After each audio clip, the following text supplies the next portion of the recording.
everyone, it's Brooke with Mrs. Cog Hill Farm, and I'm in the milk room where I'm preparing bottles for one of the last feedings. Why, might you ask? Well, come along and I'll explain more after I get these bottles fixed so I can feed some hungry babies.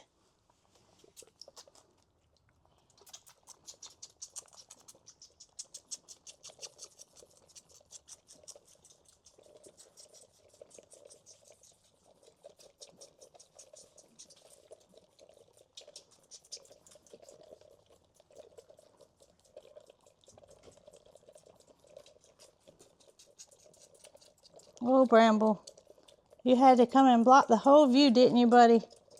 Y'all wanted to see Bramble up close and personal? Here he is. Sorry about that, babies. Y'all, I am so happy with the way that these two have adjusted with taking their bottle. Of course, we did not intend on things to happen the way they did.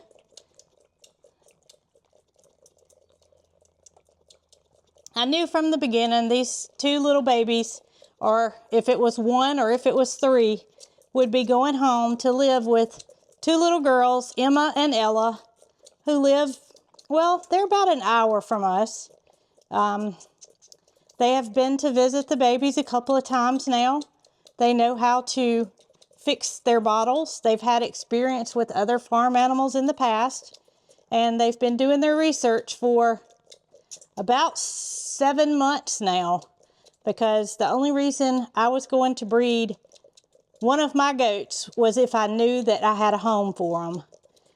And I can't keep any more babies. It's just I'm at the max for the herd. So when this family with these two precious girls told me that they would love to have goats and one day milk a goat, and even use possibly one of them for nursing home visits to brighten the faces of other people, I just knew I would be making the right decision if I did breed Paris and rehome the babies to this family. So we didn't expect to have to bottle feed babies. And that's part of it. You never know what you're going to expect. You got to be prepared for anything that's thrown at you. And it was unfortunate with what happened with Paris. And it's also unfortunate that she will not be able to nurse them. Her udder is going to take some time to get back to where she could feed them. And it's just, they're adjusted to the bottle. She's adjusted to not being with them because we have had her separated. She does this little shimmy when she gets finished with her bottle. It's almost, oh, that was so good. That was so good, wasn't it? So at this point, it's just best for both these two little ones and for Paris that they continue to be bottle fed. And I've been doing that now for, goodness, well, I don't even know how long it's been. Y'all probably know how long it's been. But they've had a lot of experience with taking the bottle, and I feel perfectly comfortable with them going to their new home with the instructions. And they are completely prepared for taking care of these little ones. Now, of course, anything can happen, as it could if they stayed here. But I'm completely satisfied with my decision to go ahead and let these babies go. It's not going to be any different if I bottle feed them than it would be if they bottle feed them. So this is one of the last times that I'll feed them, and I knew when I signed up for this it was going to be hard.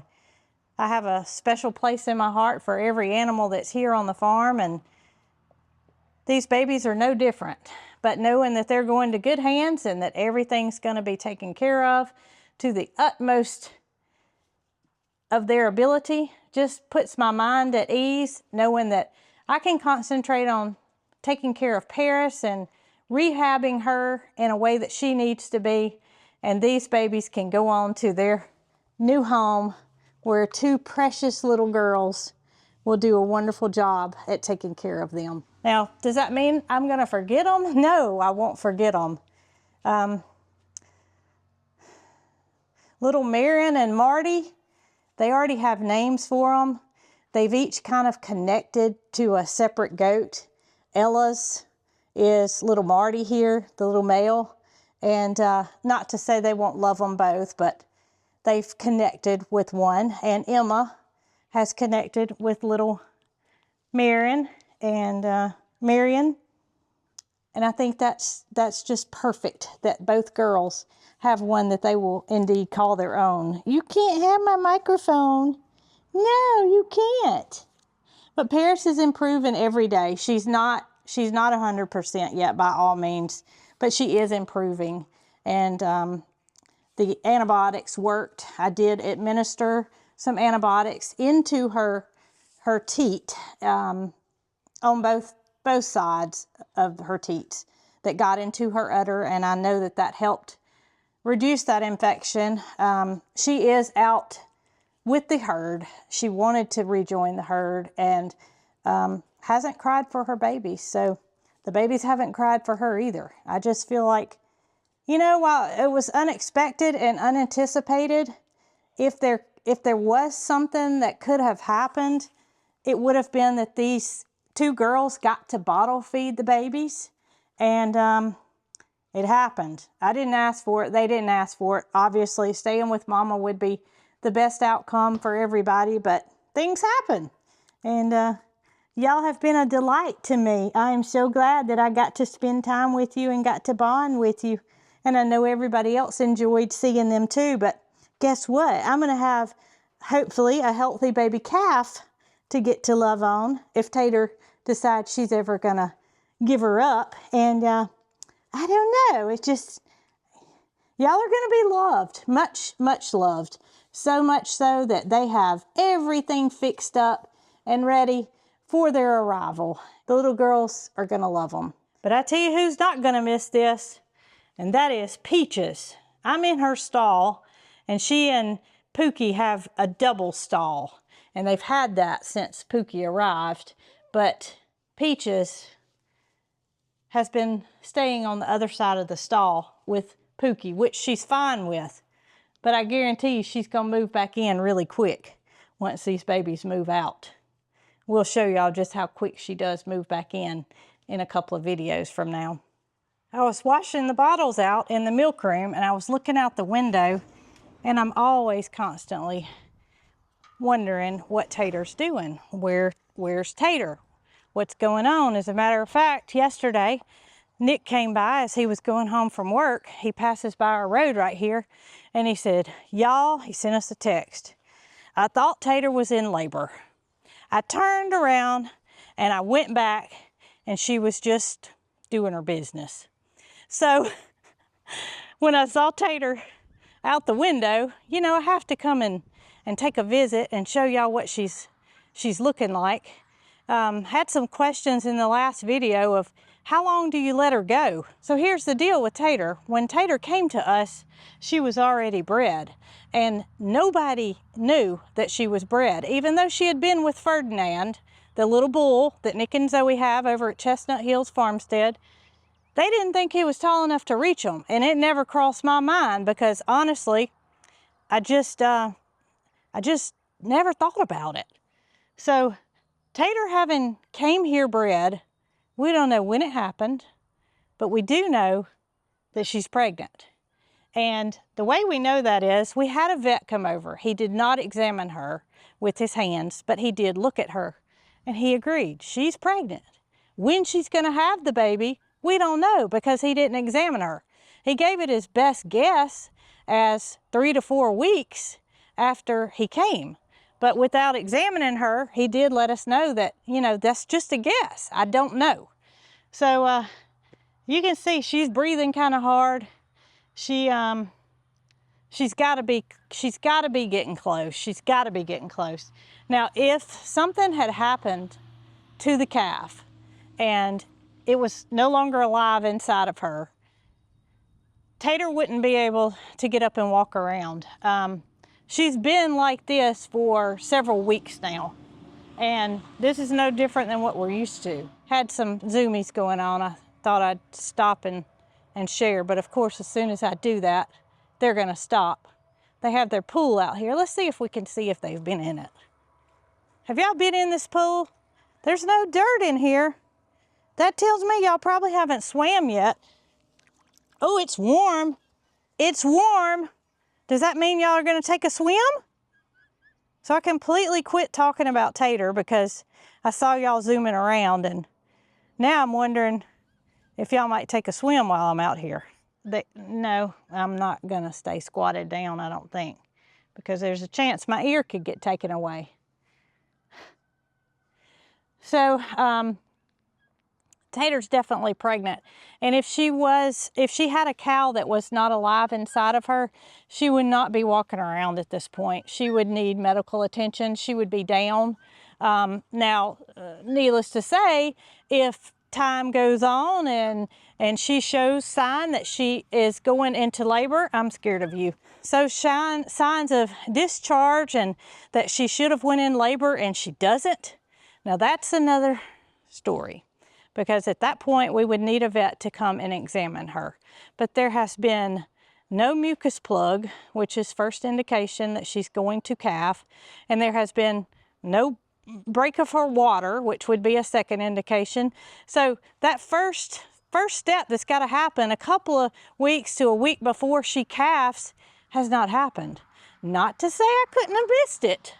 But I will tell y'all, I have looked at her every single day, and I have not seen any kind of discharge from Miss Tater. Have y'all?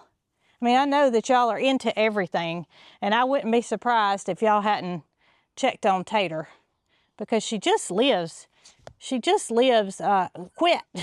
She just lives right across the way. And she is hanging out up here at the Moo Mansion a lot, which I'm happy about, because during the night, I can turn my phone on and look at that camera that pans the whole pasture and see what Tater's doing.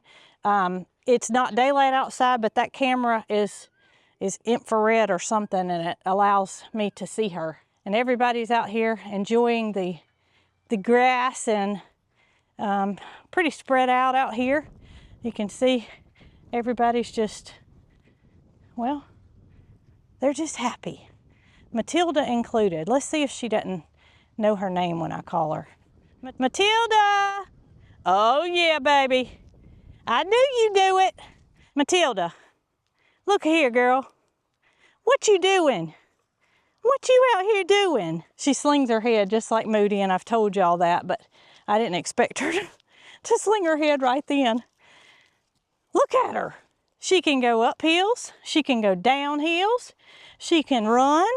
She can do everything a normal cow can do.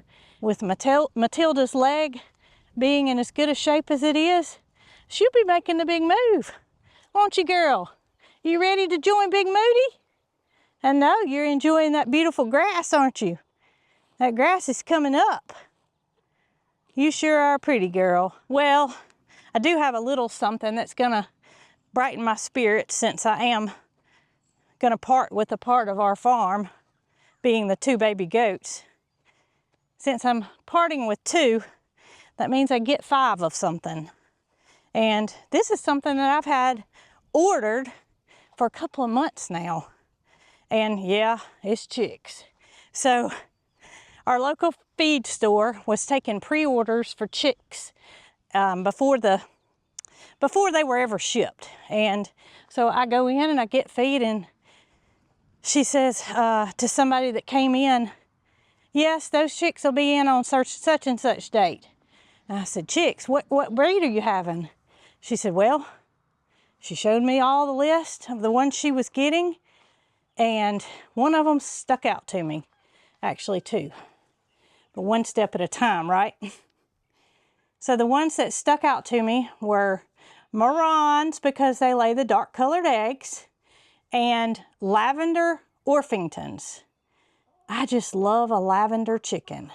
And an Orpington to me is a beautiful bird.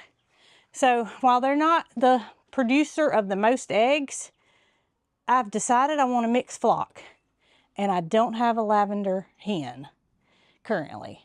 So I am getting 5 lavender Orpington pullets. Got to pick them up from the feed store tomorrow and get them settled in and in their new home. And my brooder's already out. It's already ready. And I've got I've got 5 French copper marrons. I've got 5 Colombian rocks. I've got 5 Americanas. And I've got 5, I don't even remember what the other one was. Anyway, they're all doing good, and they're in the brooder, and I've got plenty of room because it's a triple stack. And the copper marrons and the Americanas are big enough to go in the grow out thing, so they don't need heating anymore. Gosh, what were they? So after a brief minute, I realized that the other 5 chickens that I have are chicks. Are silver-laced Wyandottes. Some people say Wyandotte different. We're from the South. That's how I've always said it. Don't need to know how you pronounce it. Just silver-laced Wyandotte. They come in gold lace. They come in blue and red. They come in lots of different colorations, but I love the silver. And they're growing. So I've got the 2 youngest together, which is 10 birds, and then I've got the 2 groups of oldest together, which is 9 birds. I've lost one of them. So this is the grow out. It is currently empty. I'm going to get the ones that are on the bottom moved into the top. These are not ready to be moved. These are still on heat. I'm lowering it 5 degrees every week. And you can see they are growing very fast. But yeah, just little by little, they're getting on up there. They're eating a lot. Chicks do need to have feed and water 24/7. No matter if they're inside a chicken coop, inside a brooder, don't take their water or feed out. They need it to grow and develop. So this is the second group, which is the marrons and the Americanas. They are really, really growing fast. I'm loving some of the colors on the Americanas because there is no specific color on those. They are just a variation of lots of different shades, and Marycarl picked out 5 that she thought were pretty. And so this afternoon I'm going to get these moved up to the top. They don't have heat on. They're just in here with the heater because when I first moved them, we had some cool nights. And so I was applying heat to them, but now they don't need it anymore. They are in the barn where they're protected from the wind. And I'm going to get them moved up here with a little help from some of my family. And then I can have the space at the bottom for the new birds. Excited to start on the new hay wagon conversion to the coop. We do plan to start on that very soon. Caden is to where he can help us do some things now, things that don't require heavy lifting. So we are thinking that we could get him started and taking off some of that old metal, because we are indeed going to put the expanded metal on the floor, just like we have in the current bus, for the manure to drop through, and no chickens will be sitting in their stuff, and move it around for our gardens. So lots of exciting things happening here on the farm. Obviously it's springtime, busy time. Got to get a garden planted, but got some cold weather coming soon. So looks like one more shot of a cold snap, and then we should be in the clear to do some things that only happen a couple of times a year, which is planting a garden. Spring garden, fall garden, just love fresh vegetables. So the chickens have really, really done a good job at providing us with organic manure to fertilize our gardens with. Tater's still hanging on, y'all. She's not turned around for me to see her backside, but Jason has looked at her a little bit ago and she's still hanging in there. So we'll continue to watch a pot that hasn't boiled, and Tater's gonna have to do something soon because we're getting on I told y'all we got some cooler temperatures coming, but we also got summertime approaching, so she's got to do something to make herself more comfortable. And Opie and Ernest T said he hopes that y'all enjoyed this video. They're sorry that they didn't take a swim, but it will happen soon. So I hope y'all enjoyed this video, and I will show y'all the new lavender Orpington chicks on the next video, because they're not here yet, but they will be. So until next time, y'all don't forget to like, comment, and subscribe, and y'all be good.